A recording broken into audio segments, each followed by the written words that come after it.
Hello from El Salvador. I can't wait to dive in today because we're going to talk about the pendulum swing.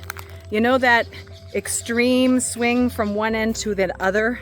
Maybe it's experiencing some real highs in life and then some real lows. Maybe it's experiencing moments where you make really strong commitments and then you go off the deep end. The pendulum swing. I want to talk about this topic because I've been going through it this year. I've had a lot of pendulum swings this year. It's been super uncomfortable. And I've learned a few things along the way and I want to share them with you. So, can't wait.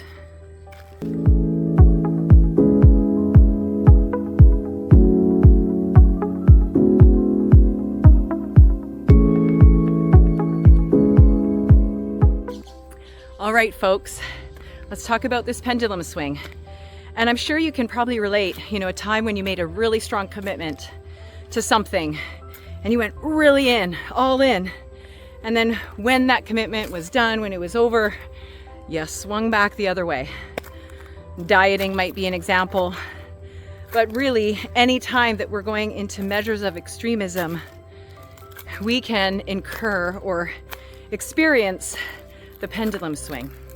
So I want to talk about this because it's been really uncomfortable for me. And I found it really, really tough to go really deep and get really high. I'll tell you, I've experienced moments of like pure bliss, pure joy, heaven, if you will. And I've actually had some moments this year of what I would call hell. Truly.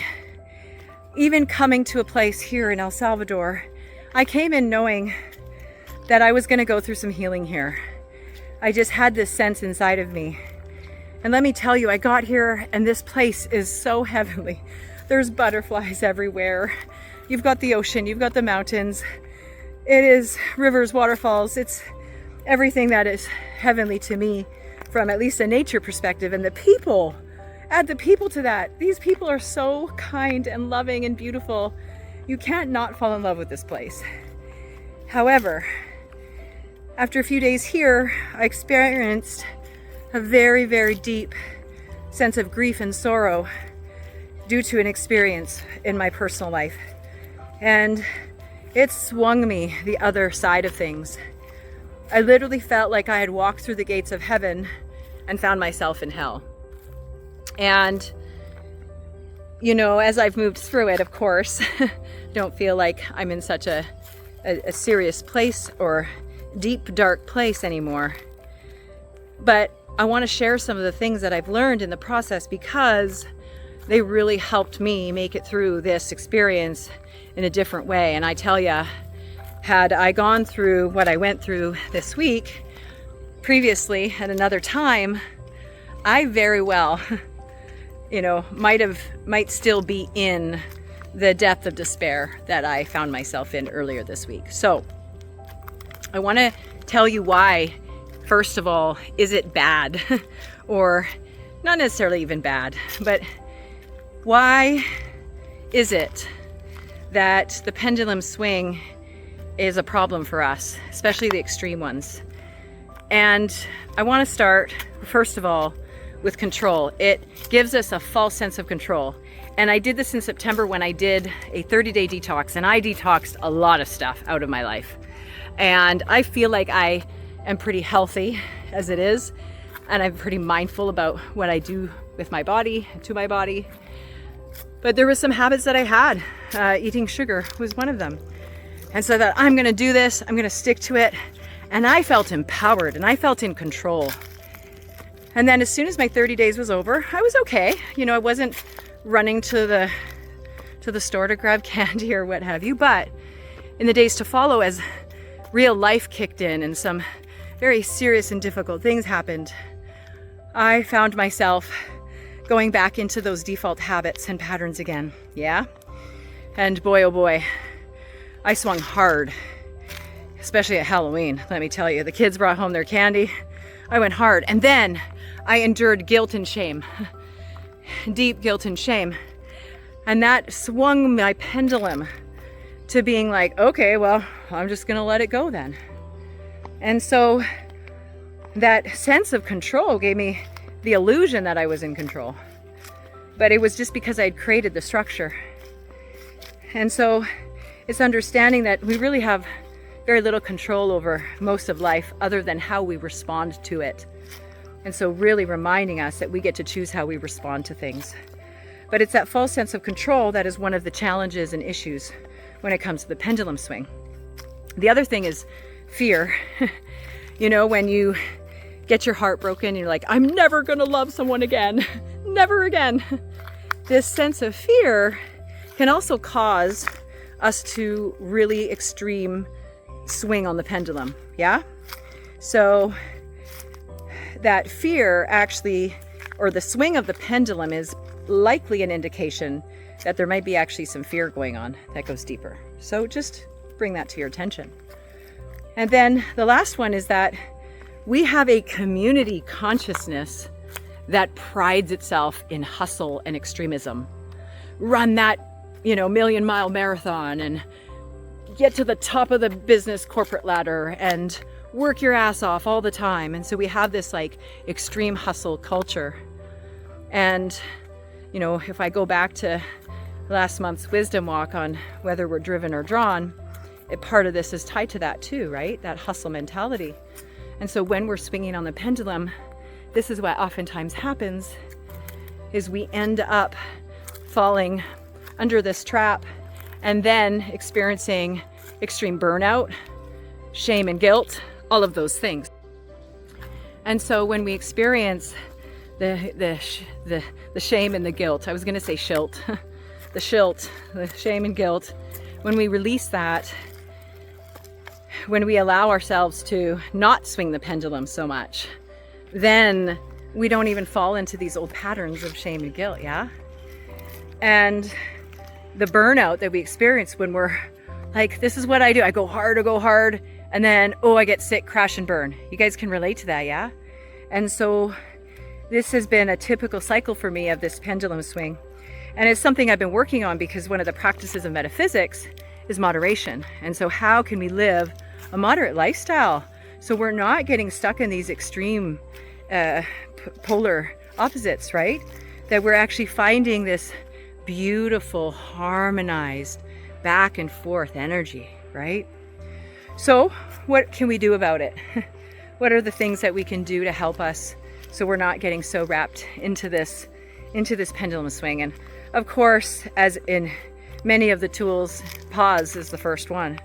It is this reminder for us to pause, to take a minute, to allow ourselves to really step in terms of responding instead of reacting.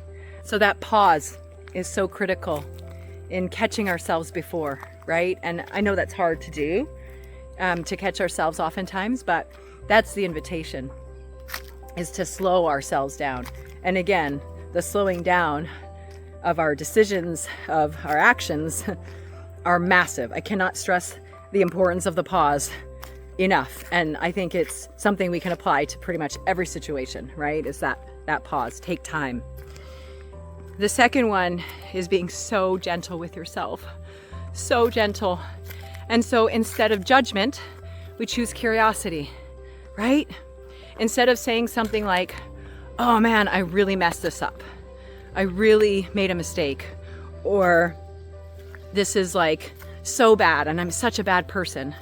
Maybe the invitation is for us to say, I wonder what need I had that was being met in the actions that I took or the behavior that I had. What a wonderful way, right? It's that I wonder if there's a need inside of me that was not met, and so I acted in this way. Or I wonder if there's something deeper going on here, because there always is.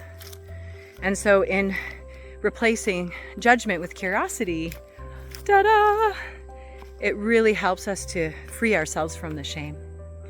And then the final piece, and this one I think is so important, it is actually finding rhythm instead of restriction. What I mean by this is I do a lot to restrict myself from certain behaviors in order to keep myself in check. And one of the things I found is that I find it much easier if I set myself these beautiful kind of flexible structures.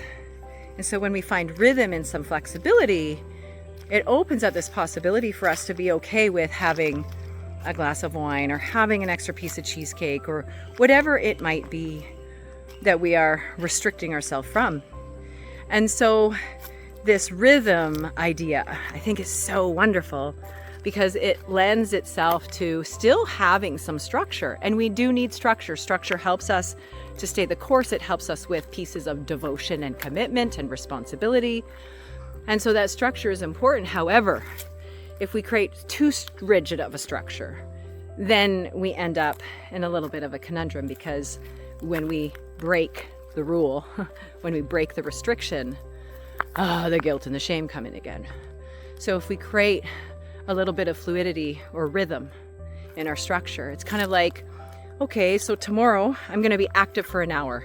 I don't know what I'm going to do. I'm not saying I'm going to jog or run, but I'm just going to be active for an hour. And so in being willing to do that, it allows me to say, no, you know what? I'm being called to go for a walk. I'm going to do that instead of a run. Or I'm being called to do something else instead of, right? And so it's finding rhythm. One of the things I like to do as a little hack for myself is in my weekday, I block out certain chunks of time for admin or for speaking or to focus on certain aspects of my business and what I do. And yet I allow some rhythm to take shape in that, where if something else comes up and it takes priority, I can just fill in that time, and I'm okay with that. I'm not feeling bad about it. I'm going with the flow. So there you have it. Those are 3 simple tools, right? Pause. Be so gentle with yourself, replacing judgment with curiosity. And of course, that final piece of replacing restriction with rhythm. And you'll find that perhaps you won't go as far on the pendulum on either side, but you'll find yourself just nicely flowing in between the two. I hope that this serves you well. I love spending this time with you. I look forward to doing these wisdom walks with you, for you. And I got to tell you guys, next month is 7 days of creation. And I hope that we surpass our previous signups. We hit 100 last time, and I'd like to hit 150 this time. So if you've never experienced, please sign up for 7 days of creation. You can find that in the link that will be in the comment section or the notes section of the video. And this is 7 days of pure magic where we really come into creation for our 2026 year and really set the energy and the tone for the magic we want to create and for the pendulums we want to swing on with grace and with ease. And so I invite you to join us for the 7 days of creation. It's a wonderful opportunity and celebration. And shortly behind that is Ignite Your Business. If you have a business, if you are starting a business, this is a really cool 3 days where we basically lay it all out for you. So if you're not sure what to do next, if you're not sure how to lay the roadmap out, we're going to help you do that. We're going to help you create that beautiful abundance vortex, that pathway for your success. And so it's a really fun 3 days of learning, growing, networking, all the good stuff. So those are 2 things that we have coming up. Just want to let you know about that. Thanks for following. Thanks for tuning in. Thanks for reading the newsletter and listening to whatever little nuggets come. I so appreciate all of you.